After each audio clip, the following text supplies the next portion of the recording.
స్వచ్ఛమైన మానేపల్లి బంగారమే. తరతరాలుగా తరగని స్వర్ణ బంధాలు మన మానేపల్లి జ్యువెలర్స్. మరి కొద్దిసేపట్లోనే విష్ణు కూడా ఇక్కడికి రాబోతున్నాడని చెప్పి కూడా మనం పెద్ద ఎత్తున వార్తలు వింటున్నాం. మరి సో 30 మంది బౌన్సర్లను తీసుకొని విష్ణు మనోజ్ దగ్గర వెళ్ళబోతున్నాడు అంటే ఇప్పుడే చూసారు. చీచి తెలియని సన్నాసులు మాట్లాడే కమెంట్లు ఇవన్నీ వేసే విష్ణు రాడు. విష్ణు వస్తే ఇంకా పెరుగుద్ది. విష్ణుకు తెలుసు, విజ్ఞత ఉన్నాడు విష్ణు. ఈ ఇద్దరు పిల్లల్లో కొంచెం విజ్ఞత వివేకం ఉన్నాడు విష్ణు. ఎక్కువ ప్రేమ అనుకుంటా కదా విష్ణు అంటే. ఎవరికి?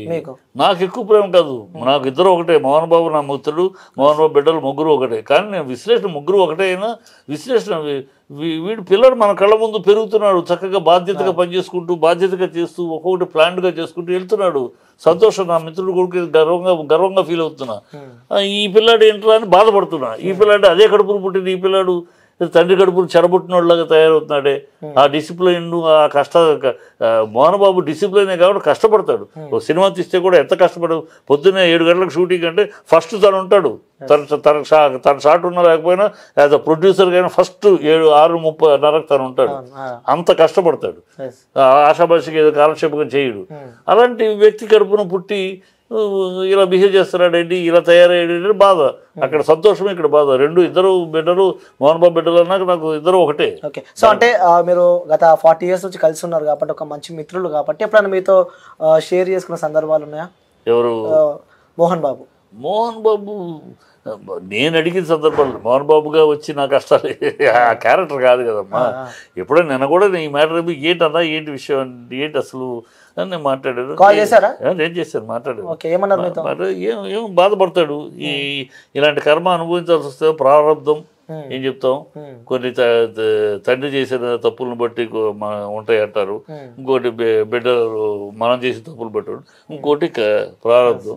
ఏమనుకోవాలి, వాడు ఏంట్రా వాడు బాధపడుతూ ఏం చేస్తాడు, బాధపడుతున్నాడు. ఇంకా ఇలాంటి ఎన్ని చూడాల్సి వస్తుందో, ఆ రోజే ఎక్స్పెక్ట్ చేసాం ఇలాంటివి వస్తాయని, స్టార్ట్ అయినాయి, ఎన్ని చూడాల్సి వస్తుందో చూద్దాం భగవంతుడు అని చెప్పి ఫీల్ అయ్యాడు, బాధపడ్డాడు. బాధపడక ఏం చేస్తాడు? ఏ తండ్రి? తండ్రి కొడుకు తండ్రి అంత చూస్తానంటే బాధపడక సంతోషపడతాడు. ఎవరు బుద్ధి ఉందా వాడికి? కడుపుకు అన్నం తింటున్నాడా వాడు? మోహన్ బాబు అంత చూస్తానంట. నువ్వు ఎవడివిరా? మోహన్ బాబు లేకపోతే నీ అడ్రస్ ఏంట్రా? కృష్ణనగర్లో నీలాంటి వాళ్ళు కొన్ని 100 మంది తిరుగుతున్నారా వేషాల కోసం? నీకన్నా మంచి పర్సనాలిటీ ఉన్నవాళ్ళరా, ఒక్క ఛాన్స్ కూడా తిరుగుతున్నారా? నువ్వు మోహన్ బాబు కొడుకు అవ్వబట్టి నీకు స్థానం. నువ్వు ఎవడి మోహన్ బాబు అంత చూస్తాననే ఒళ్ళు పొగరేంటి? కడుపుకు అన్నం తింటున్నావా, అశుద్ధం తింటున్నావా? సిగ్గు మానవ అభిమానం ఉండాలి మాట్లాడేటప్పుడు. బుద్ధి లేని ఎగవాడు. సో ఇవన్నీ వింటూ ఉంటే పర్సనల్గా మీకేమనిపిస్తూ ఉంటుంది సార్? అంటే ఒక తండ్రి కొడుకుల ప్రేమ అనుకోవచ్చు. సో అట్లా ప్రేమగా ఉండాల్సిన ఫ్యామిలీలో ఇలా ఇష్యూస్ దురదృష్టకరం అనుకుంటారు. నేను ఖచ్చితంగా దురదృష్టం. మోహన్ బాబు ఫ్యామిలీలో ఇలా, ఎందుకంటే మోహన్ బాబు అంత డిసిప్లిన్గా పెంచాడు.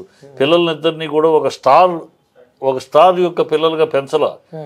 మామూలు మిడిల్ క్లాస్ లైఫ్ లాగానే డిసిప్లైన్ కట్టడితోటి పెంచాడు. ఒక కట్టడిగానే పెంచాడు, ఎక్కడ కంట్రోల్ పెడుతూ పెంచాడు.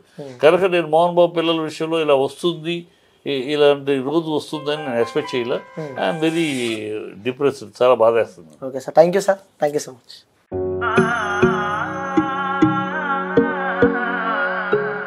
మనసైన మేని ఛాయా బంగారమే,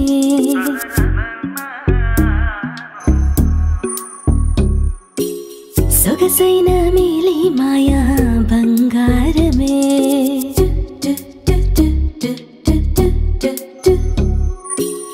అనుబంధాల హారం బంగారమే, అనురాగాల తీరం బంగారమే, నవ్యమైన నాణ్యమైన స్వచ్ఛమైన మానేపల్లి బంగారమే. తరతరాలుగా తరగని స్వర్ణ బంధాలు మన మానేపల్లి జ్యువెలర్స్.